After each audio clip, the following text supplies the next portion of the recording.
Esta es la historia del secuestro de John Paul Getty III. Esto es uno de los casos de los secuestros más llamativos y famosos del siglo XX. No solo por la brutalidad del acto criminal como tal, sino por la frialdad y la simplicidad de la respuesta que dio el abuelo cuando fue contactado por los secuestradores. El abuelo era J. Paul Getty, un magnate multimillonario, considerado uno de los hombres más ricos del mundo para esa época. ¿Quién era John Paul III? También conocido como Paul.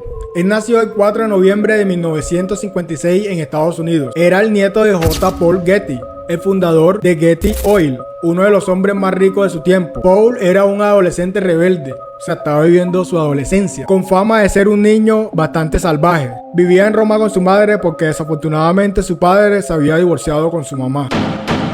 Vamos al momento del secuestro. Cuando Paul solamente tenía 16 años, él iba caminando por una calle en Roma y fue abordado por unos hombres que lo subieron a una camioneta y lo llevaron al sur de Italia. El día de la llamada para que lo rescataran, los secuestradores estaban pidiendo una suma multimillonaria de 17 millones de dólares. Cuando se comunicaron con el abuelo magnate, porque se suponía que él era el único que podía pagar esa deuda, el abuelo dio una respuesta que dejó al mundo entero impresionado y frío. Tengo 14 nietos y si pago un centavo por uno, tendré 14 nietos secuestrados. Esas palabras generaron un escándalo a nivel internacional porque no se esperaban que el abuelo respondiera de esa manera, una manera así tan indolente. Lo más miserable del caso es que el abuelo se mantuvo en esa decisión que no iba a dar ni un centavo por el secuestro de su nieto. Pasaron varias semanas y los secuestradores no habían cumplido su objetivo, que era poder adquirir una millonaria suma por el secuestro del joven Paul. Y los secuestradores se empezaron a desesperar porque ellos necesitaban dinero, porque ellos eran una mafia organizada. Para presionar, ellos enviaron una caja. Dentro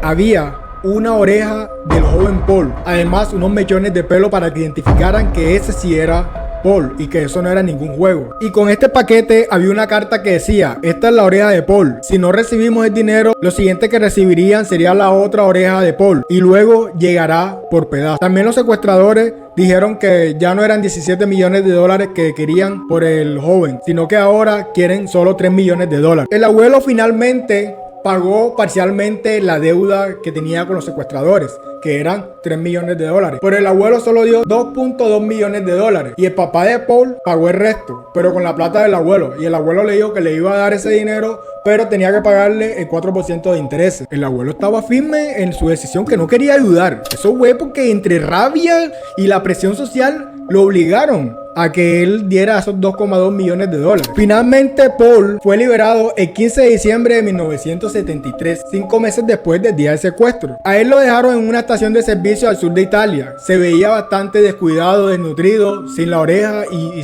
se veía muy mal. Hasta ese momento ya tenía 17 años. Y tú te preguntas, ¿qué habrá pasado con los secuestradores? Los secuestradores solamente capturaron a 2 y los otros se desaparecieron. Nadie sabe dónde está.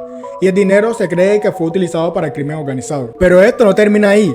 Después del secuestro, Paul tuvo una vida bastante turbulenta. Cayó en la adicción a las drogas y el alcohol. En 1981 tuvo un derrame cerebral inducido por una sobredosis que lo dejó cuadrapléjico, ciego y casi mudo. Él vivió en ese estado aproximadamente hasta los 54 años. Él murió en el 2011. Esta historia la han utilizado para hacer unas producciones cinematográficas como Todo el dinero del mundo. Esta fue lanzada en 2017. O Troch en el 2018, una serie de televisión producida por FX. Tanto tú como yo nos preguntamos lo mismo: ¿por qué el abuelo no accedió a dar la cifra que estaban pidiendo al principio, que eran 17 millones, si él era un magnate, o sea, de petróleo? Él no era una persona que fuera limpia, aunque 17 millones de dólares en ese tiempo y ahora es una millonada. El abuelo en realidad no pagó lo que estaban pidiendo de inmediato porque él defendió su principio y decía que eso era un chantaje por parte del mismo Paul.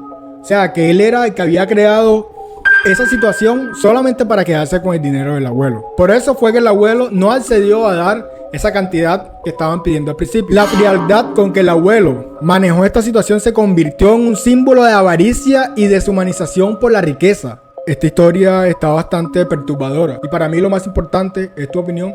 Déjame en los comentarios.